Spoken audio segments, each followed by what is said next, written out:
Hello my dear students, क्या हाल हैं। I hope आप सब बढ़िया होंगे। मेरे प्यारे बच्चों, इतिहास के सभी चैप्टरों का अध्ययन करने के बाद आज की वीडियो में हम देखेंगे सामाजिक विज्ञान विषय के पार्ट 2 अर्थात भूगोल। भूगोल। बेटा, इतिहास में 5 चैप्टर थे, पांचों के बहुविकल्पीय प्रश्न हमने बहुत अच्छी तरह से पढ़ लिए, उनका अध्ययन कर लिया। आज की वीडियो में हम भूगोल का प्रथम चैप्टर देखेंगे। बेटा, प्रथम चैप्टर का जो नाम है मेरे प्यारे बच्चों, संसाधन एवं विकास। संसाधन एवं विकास पार्ट नंबर पहले के हम बहुविकल्पीय प्रश्न देखेंगे। और बेटा, सभी भागों से 5-5 प्रश्न आएंगे, तभी आपके 20 OMR सीट में बनेंगे। तो चलिए शुरू करते हैं।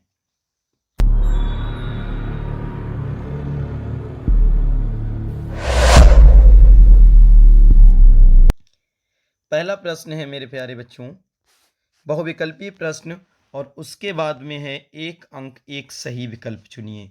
यदि आपने एक सही विकल्प चुना है तो बेटा उसके लिए आपको 1 अंक मिलने वाला है। पहला प्रश्न है बेटा, जैविक संसाधनों में निम्न में से कौन शामिल है। जैविक संसाधन में निम्न में से कौन शामिल है। ऑप्शन देख लेते हैं, पशु, वन, मनुष्य या सभी। तो बताओ कौन शामिल है बेटा। जैविक, तो जैविक में वो सभी आते हैं जिसमें जीवन होता है, अर्थात ये सभी। देखो बेटा, पशु भी जैविक है, वन भी जैविक है और मनुष्य भी जैविक है। तो 3 पे तो लगा नहीं सकते, इसलिए सभी वाला ऑप्शन घ बिल्कुल ठीक हो जाएगा। प्रश्न संख्या 2 है, अजैविक संसाधन निम्न में से कौन शामिल है। अजैविक संसाधन में निम्न में से कौन शामिल है। ऑप्शन है बेटा भूमि। ऑप्शन क्या है मेरे प्यारे बच्चों, भूमि, मृदा, जल या सभी। तो आपको मैं बता दूं, अजैविक संसाधन में भी सभी है ना। देखो, भूमि एक अजैविक होती है, मृदा भी एक अजैविक होती है और जल भी अजैविक होता है। तो ये क्या होगा बेटा, सभी। जैसे आप ऐसे भी समझ सकते हैं, जो जीवित हैं वो जैविक, जो मतलब कह सकते हैं हम निर्जीव हैं वो अजैविक। ठीक है बेटा, तो इसका भी सभी हो जाएगा। चलिए अब देखते हैं प्रश्न संख्या 3। बेटा, प्रश्न संख्या 3 है, वह राज्य जिसमें शुद्ध बोए गए क्षेत्र की दृष्टि से सबसे अधिक प्रतिशत भूमि पर खेती होती है।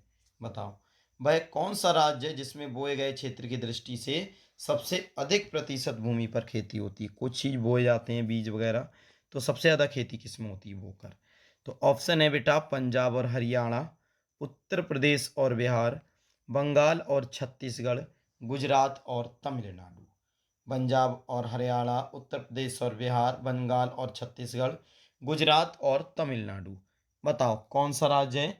तो बेटा इसका सही ऑप्शन होगा ऑप्शन नंबर का, पंजाब और हरियाणा में बोए जाने से सबसे ज़्यादा खेती होती है। ठीक है बेटा।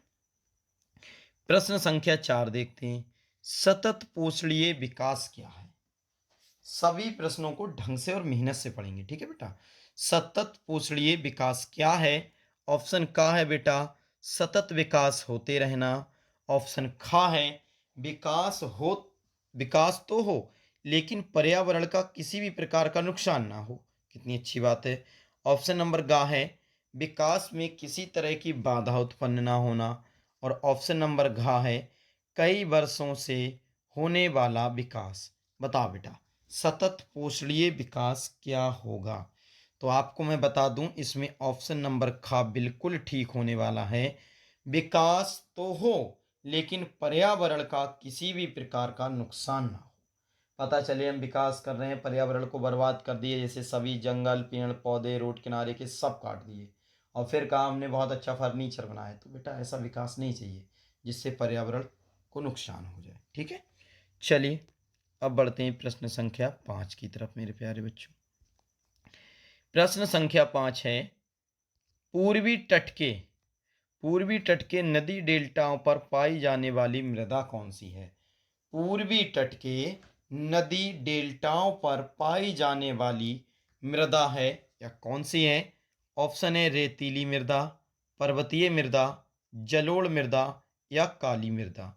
बताओ रेतीली मृदा, पर्वतीय मृदा, जलोढ़ मृदा या फिर काली मृदा। पूर्वी तट के नदी डेल्टाओं पर पाई जाने वाली।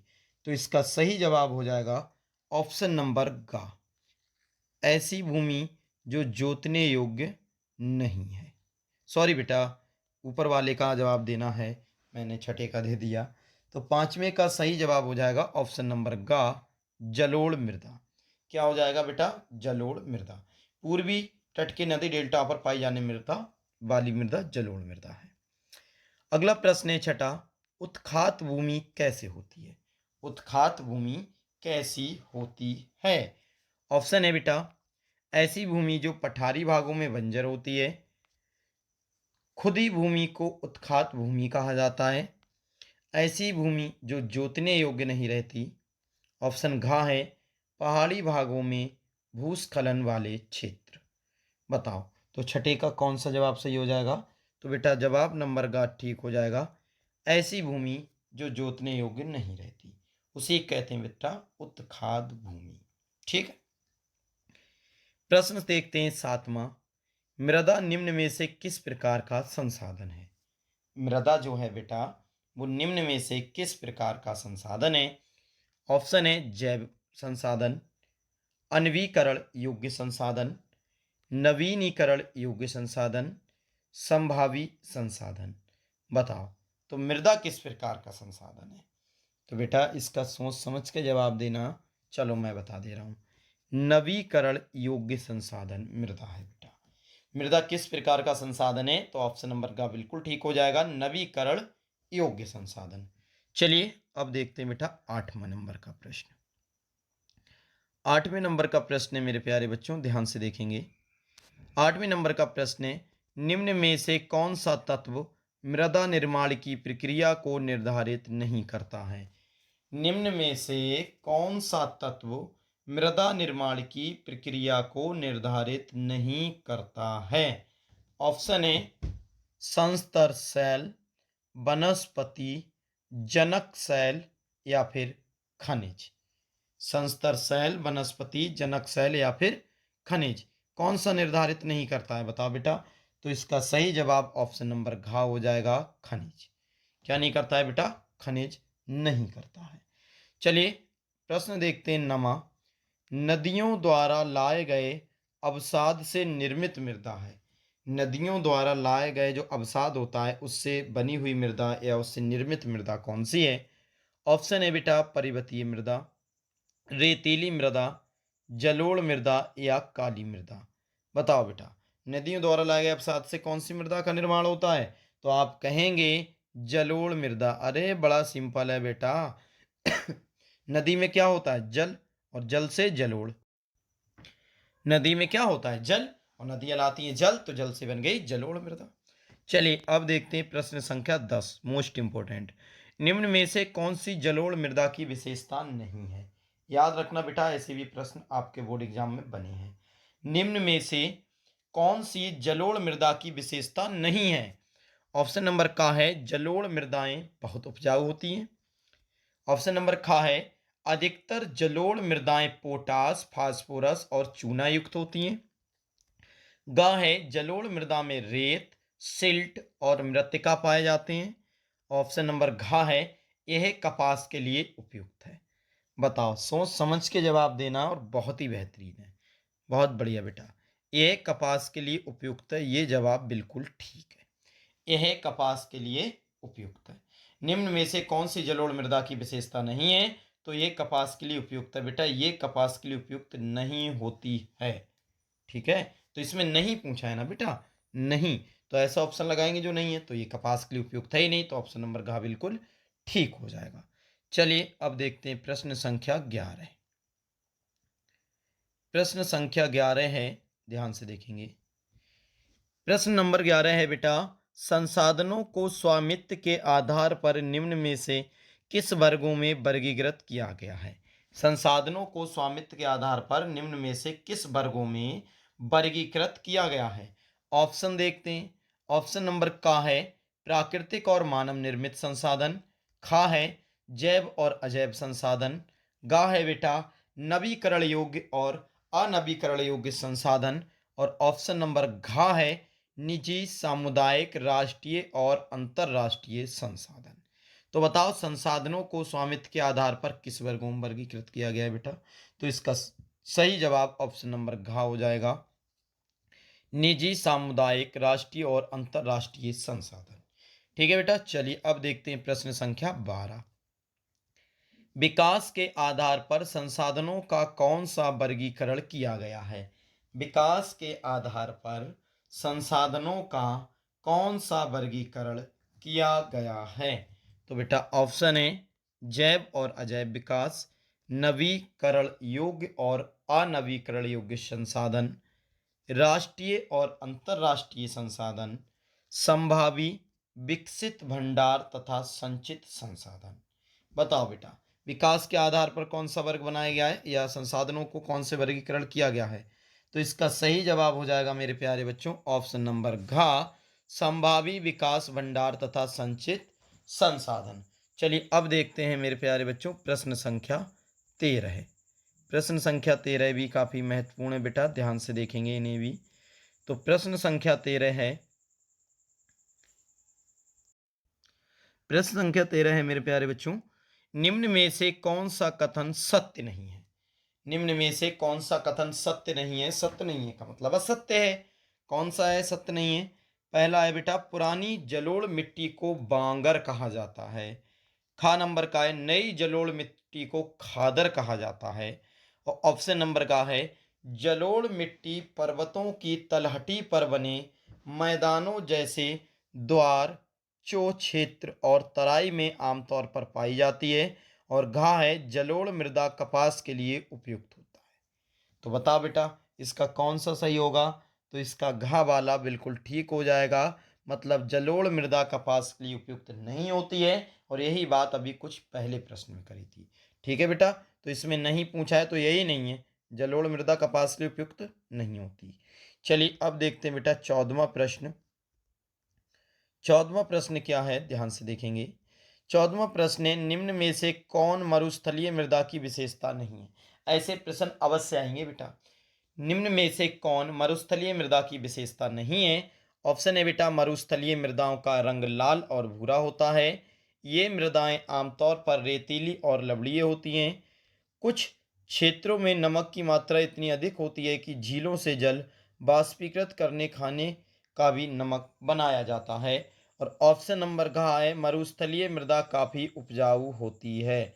मरुस्थलीय मृदा काफ़ी उपजाऊ होती है। तो बताओ बेटा कौन सी मरुस्थलीय मृदा की विशेषता नहीं है? इसमें नहीं पूछा गया है, ये बात विशेष रूप से याद रखना। तो बेटा इसका सही जवाब हो जाएगा ऑप्शन नंबर घ, मरुस्थलीय मृदा काफ़ी उपजाऊ होती है, ऐसा बिल्कुल नहीं होता है।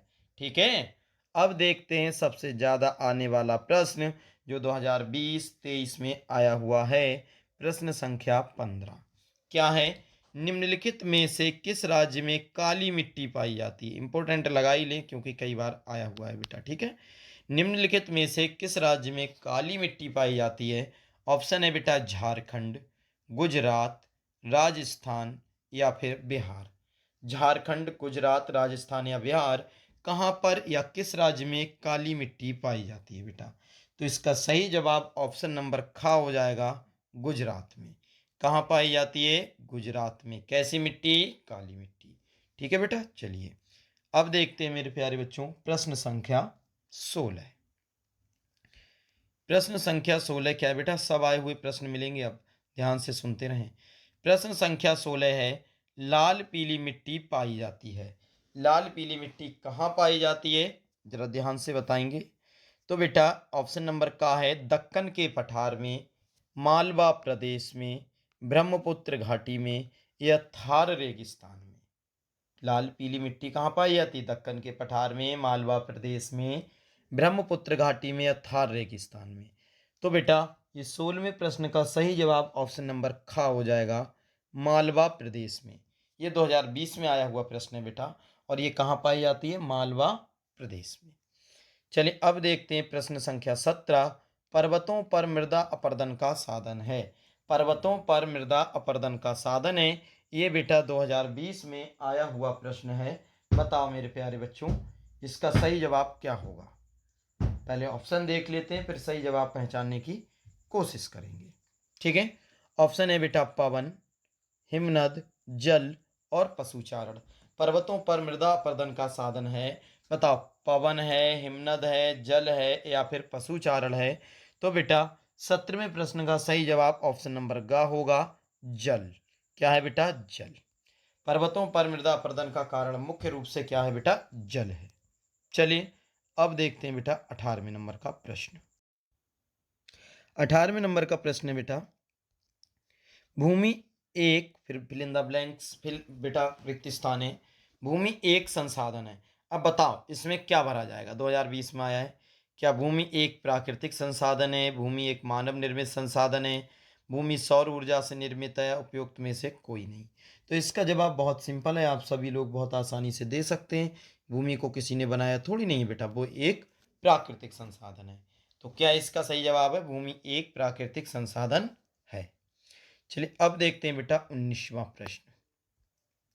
19वां प्रश्न है, ध्यान से समझें। निम्नलिखित में से एक मिट्टी का प्रकार नहीं है। इसमें चार ऑप्शन है बेटा, इसमें एक मिट्टी का प्रकार नहीं, वो कौन सा बताना है? 2020 में आया हुआ है बेटा। ऑप्शन है काली, पीली, लैटेराइट या सीमेंट। तो सब जानते हैं सीमेंट जो होता है वो मिट्टी का प्रकार नहीं होता है, इसीलिए ऑप्शन नंबर घ इसका बिल्कुल ठीक हो जाएगा। कितना इजी था बेटा, जिसने 2020 में पेपर दिए होंगे बहुत जल्दी से टिक लगा दिया होगा। मिट्टी का प्रकार नहीं, कौन? सीमेंट। चलिए अब देखते हैं बेटा 20वां प्रश्न। निम्न में से कौन अजैवीय संसाधन है? जैवीय नहीं बेटा, अजैवीय संसाधन कौन है? ऑप्शन है चट्टाने, चट्टाने, पशु, पौधे, मछलियां। और आप ये देख सकते हैं कितने वर्ष आया हुआ प्रश्न है बेटा ये। तो निम्न में से कौन अजैवीय संसाधन है? चट्टाने, पशु, पौधे और मछलियां। तो बताओ, तो बेटा 20 का ऑप्शन नंबर का बिल्कुल ठीक हो जाएगा, चट्टाने। चट्टाने जो है बेटा वो अजैवीय संसाधन है, और इस प्रश्न को आप विशेष रूप से याद रखेंगे, क्योंकि आप खुद ही देख सकते हैं कितना इंपॉर्टेंट है और कई बार बेटा आया हुआ भी है। तो जब भी आए अजैवीय संसाधन कौन सा है, तो आप टिक किस पे लगाएंगे? चट्टाने पर। किस पर? चट्टाने पर। ठीक है, अब देखते हैं प्रश्न संख्या 21। ये भी अनेक बार आया हुआ है, देख सकते हो 2020 में भी आया है, 22 में भी आया है। पंजाब में भूमि निम्नीकरण का प्रमुख कारण क्या है? पंजाब में भूमि निम्नीकरण का प्रमुख कारण क्या है? ऑप्शन है बेटा खनन क्रिया, वनोन्मूलन, अत्यधिक सिंचाई, अति पशुचारण। बताओ, पंजाब में भूमि निम्नीकरण का प्रमुख कारण क्या है बेटा? खनन क्रिया, वनोन्मूलन, अत्यधिक सिंचाई या अति पशुचारण।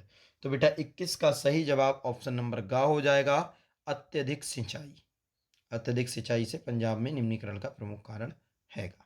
ठीक है, चलिए अब देखते हैं प्रश्न संख्या बेटा 22। देखें, प्रश्न संख्या 22 है मेरे प्यारे बच्चों। सभी आए हुए प्रश्न याद रखना। निम्नलिखित में से किसकी अधिक मात्रा जलोढ़ मिट्टी में पाई जाती है? निम्नलिखित में से किसकी अधिक मात्रा जलोढ़ मिट्टी में पाई जाती है? 2020-22 में आया हुआ प्रश्न बेटा। ऑप्शन है पोटास, चूना, फास्फोरस या इनमें से सभी। पोटास, चूना, फास्फोरस या इनमें से सभी। तो इसका सही जवाब हो जाएगा बेटा ऑप्शन नंबर घ, इनमें से सभी। क्या हो जाएगा? ऑप्शन नंबर घ, इनमें से सभी। प्रश्न संख्या 23 है, निम्नलिखित में से कौन सा एक संभावी संसाधन है? ये बेटा 2022 में आया हुआ प्रश्न है। निम्नलिखित में से कौन सा एक संभावी संसाधन है? ये 2022 में आया हुआ प्रश्न है बेटा। और ऑप्शन है कोयला, पेट्रोलियम, पवन ऊर्जा, कोयला, पेट्रोलियम, पवन ऊर्जा और बॉक्साइट। तो बताओ बेटा 23 का सही जवाब क्या होगा? तो 23 का सही जवाब है बेटा पवन ऊर्जा। क्या है? पवन ऊर्जा। पवन ऊर्जा कैसा संसाधन है बेटा? संभावी संसाधन है। ठीक है, तो इसका सही जवाब ऑप्शन नंबर ग हो जाएगा। चलिए अब देखते हैं 24वां प्रश्न। निम्नलिखित में से कौन सा संसाधन पुनः चक्रीय है? 2022 में आया हुआ प्रश्न है बेटा, पुनः चक्रीय। तो ऑप्शन है लोहा, पवन ऊर्जा, ज्वारीय ऊर्जा या पशुधन। सही जवाब देना, इसका गलत नहीं चाहिए। पुनः चक्रीय, तो बेटा सही जवाब हो जाएगा ऑप्शन नंबर का लोहा। निम्नलिखित में से कौन सा संसाधन पुनः चक्रीय है? तो बेटा ऑप्शन नंबर का है लोहा। और याद रखें ये 2022 में आया हुआ बेटा प्रश्न है, इसीलिए इसे महत्वपूर्ण मानेंगे। ठीक है, तो निम्नलिखित में से कौन सा संसाधन पुनः चक्रीय आ जाए तो आप टिक किस पे लगाएंगे? लोहा पे लगाएंगे। चलिए अब देखते हैं प्रश्न संख्या 25। मेरे प्यारे बच्चों प्रश्न संख्या 25 है, ध्यान से समझें। निम्न में से कौन सा एक व्यक्तिगत साधन नहीं है? ये 2022 में आया हुआ प्रश्न है। निम्नलिखित में से कौन सा एक व्यक्तिगत साधन नहीं है? निम्न में से कौन सा एक व्यक्तिगत साधन नहीं है? तो बेटा इसका ऑप्शन है बागान, चारागाह, भूमि या खनिज संसाधन। बागान, चारागाह, भूमि या फिर खनिज संसाधन। तो बेटा 25 का जो राइट आंसर है वह ऑप्शन नंबर गा है भूमि। क्या है बेटा? भूमि। भूमि जो है एक वो व्यक्तिगत संसाधन नहीं है, याद रखें बेटा इस प्रश्न को। चलिए अब देखते हैं प्रश्न संख्या 26। प्रश्न 26 है बेटा निम्नलिखित में से कौन सा परंपरागत साधन है? निम्नलिखित में से कौन सा परंपरागत साधन है? ऑप्शन है मेरे प्यारे बच्चों, ये पहले आप देखें 2023 में आया हुआ प्रश्न है बेटा, और ये ऑप्शन है पवन ऊर्जा, सौर ऊर्जा, प्राकृतिक गैस या फिर ज्वारीय ऊर्जा। बताओ परंपरागत संसाधन कौन सा है? तो इसका सही जवाब ऑप्शन नंबर गा हो जाएगा, प्राकृतिक गैस। प्राकृतिक गैस बेटा एक परंपरागत संसाधन हैगा। क्या है बेटा? परंपरागत संसाधन है। चलिए अब देखते हैं 27वें नंबर का प्रश्न। 27वां प्रश्न बेटा लैटेराइट मिट्टी निम्नलिखित में से किस राज्य में पाई जाती है? लैटेराइट मिट्टी निम्नलिखित में से किस राज्य में पाई जाती है? और बेटा ये 2023 में आया हुआ प्रश्न है। ऑप्शन है राजस्थान, हिमाचल प्रदेश, महाराष्ट्र या फिर उत्तर प्रदेश। बताओ लैटेराइट मिट्टी जो है बेटा किस राज्य में पाई जाती है? इंपॉर्टेंट प्रश्न है। तो इसका सही जवाब ऑप्शन नंबर गा हो जाएगा, ये पाई जाती है बेटा महान है जो राष्ट्र यानी कि महाराष्ट्र में। ठीक है बेटा, लैटेराइट मिट्टी कहाँ पाई जाती है? महाराष्ट्र में पाई जाती है। चलिए अब देखते हैं बेटा प्रश्न संख्या 28। कौन सा देखते हैं मेरे प्यारे बच्चों? प्रश्न संख्या 28 देखते हैं। ठीक है, देखें ध्यान से। प्रश्न संख्या 28 है, थोड़ा इधर करते हैं इससे सही से दिखे बेटा तुम्हें। प्रश्न संख्या 28 है मेरे प्यारे बच्चों, आग्नेय चट्टानों में क्या है? आग्नेय चट्टानों में पाया जाने वाला खनिज है। आग्नेय चट्टानों में पाया जाने वाला खनिज कौन सा है मेरे प्यारे बच्चों? आप इसका जवाब देंगे। कौन सा है आग्नेय चट्टानों में पाया जाने वाला खनिज? ऑप्शन है फास्फेट, नमक, नमक को लवण भी कह सकते हैं, जस्ता या ग्रेफाइट। 2023 में आया हुआ प्रश्न बेटा, आग्नेय चट्टानों में पाया जाने वाला खनिज है फास्फेट, नमक, जस्ता या फिर ग्रेफाइट। तो बेटा इसका सही जवाब ऑप्शन नंबर घ है, ग्रेफाइट। याद रखें ये ग्रेफाइट आग्नेय चट्टानों में पाया जाता है, और जब भी प्रश्न आएगा आग्नेय चट्टानों में क्या पाया जाता है, याद रखना ग्रेफाइट। ठीक है बेटा, ठीक। नेक्स्ट है बेटा 29वां नंबर का प्रश्न, कपास की खेती के लिए निम्नलिखित में से कौन सी मृदा उपयुक्त है? ये आया बेटा इंपोर्टेंट 2023 का। कौन सी मृदा उपयुक्त है? ऑप्शन है काली मिट्टी, लैटेराइट मिट्टी, सॉरी बेटा लाल मिट्टी, लैटेराइट मिट्टी, काली मिट्टी या फिर जलोढ़ मिट्टी। तो इसका सही जवाब आपको पता है काली मिट्टी। और ये बिल्कुल नोट करके लिख लें बहुत अच्छी तरह से बेटा, कि हमेशा का से कपास, का से काली, यानी कि कपास जो होता है वो काली मिट्टी में होता है।